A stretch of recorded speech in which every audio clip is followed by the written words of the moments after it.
வேர்களின் வலிமை. ஒரு கிராமத்தில் வயதானவர்களும் இளம் தலைமுறையினரும் ஒன்று சேர்ந்து வாழ்ந்து வந்தனர். ஆனால் ஒரு சில ஆண்டுகளாக நவீன தொழில்நுட்பங்கள் கிராமத்திற்குள் நுழையத் தொடங்கியதில் இருந்து இளைஞர்கள் தங்கள் மூத்த தலைமுறையினருடன் நேரத்தை செலவிடுவதை விட்டுவிட்டு தங்கள் கைபேசிகளிலும் இணையத்திலும் மூழ்கி போயினர். சமூக வலைத்தளங்களில் மணிக்கணக்கில் நேரத்தை செலவிட்டனர். இந்த மாற்றம் கிராமத்தின் அமைதியையும் ஒற்றுமையையும் கொஞ்சம் கொஞ்சமாக சிதைத்து வந்தது. வீடுகளில் சிரிப்பொலிகள் குறைந்தன. திருவிழாக்களில் கூட்டம் குறைந்தது. வயல்வெளிகளில் சத்தமில்லாமல் வேலை செய்யும் முதியோர்களின் தனிமை அதிகமானது. இந்த நிலையை மாற்ற நினைத்தார் கிராம தலைவர் ராமசாமி. அவர் ஒரு காலத்தில் மிகப்பெரிய விஞ்ஞானியாக இருந்தவர். அவரது அறிவு கிராமத்திற்கு மிகவும் பயனுள்ளதாக இருக்கும் என்று நம்பினார். அவர் கிராம மக்களை கூட்டினார். நமது கிராமம் அதன் உயிர்நாடியை இழந்து வருகிறது.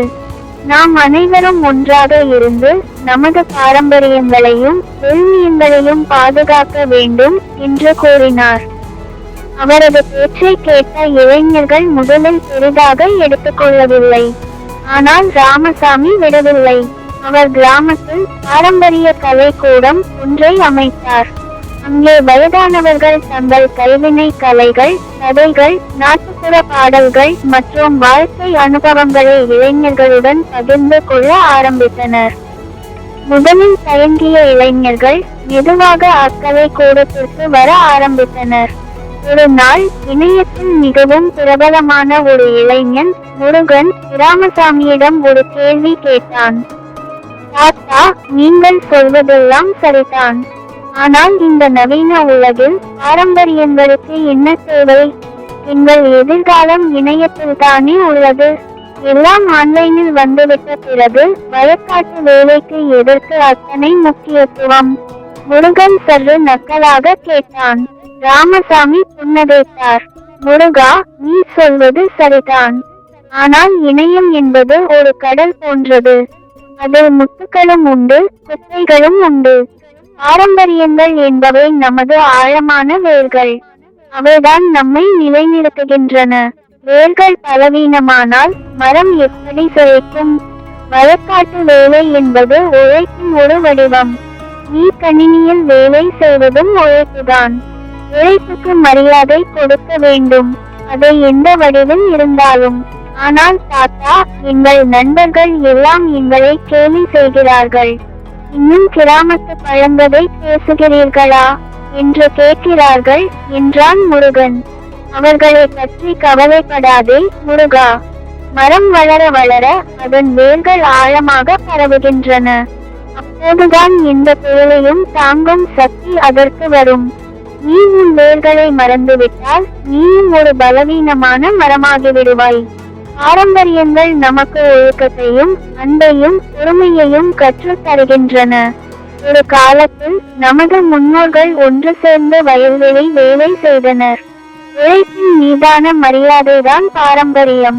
ஒரு விவசாயிக்கு மண்ணின் வாசனையும் ஒரு குயவனுக்கு களிமண்ணின் மென்மையும் எவ்வளவு முக்கியமோ அதே போல நாம் மனிதர்களாக இருப்பதற்கு நமது பாரம்பரியங்களும் முக்கியம். ராமசாமியின் கண்கள் பளபளத்தன. ஆனால் தாத்தா, நீங்கள் சொல்வது சரிதான் என்று எப்படி புரிந்து கொள்வது? வாழ்க்கையை வாழும்போதுதான் சில விஷயங்கள் புரியும் முருகா. நாம் என்ன இருந்து வந்தோம் என்பதை மறக்கக்கூடாது. நாம் என்னவாக ஆக விரும்புகிறோம் என்பதும் முக்கியம். இரண்டுக்கும் இடையே ஒரு சமநிலையை உருவாக்குவதுதான் முக்கியம். ராமசாமி முருகனின் தோளை தட்டினார். ராமசாமியின் வார்த்தைகள் முருகனின் மனதை தொட்டன.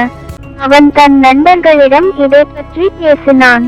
மெல்ல மெல்ல இளைஞர்கள் பாரம்பரிய கலை கூடத்தில் ஆர்வத்துடன் பங்கேற்க தொடங்கினர். வயதானவர்கள் தங்கள் கதைகள் மூலம் வாழ்க்கை பாடங்களை கற்றுக் கொடுத்தனர். இளைஞர்கள் தொழில்நுட்ப அறிவை வயதானவர்களுடன் பகிர்ந்து கொண்டனர். இரு தலைமுறையினரும் ஒருவரையொருவர் புரிந்து கொண்டனர். சில மாதங்களுக்கு பிறகு கிராமத்தில் மீண்டும் சிரிப்பொலிகள் நிறைந்தன. திருவிழாக்கள் களைகட்டின.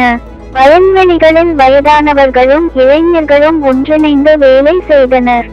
கைபேசிகள் இருந்தன, ஆனால் உறவுகள் அதைவிட வலுவாக இருந்தன. கிராமம் மீண்டும் உயிர் பெற்றது. நவீனமும் பாரம்பரியமும் இணக்கமாக வாழ்ந்த ஒரு புதிய அத்தியாயம் ஆரம்பமானது.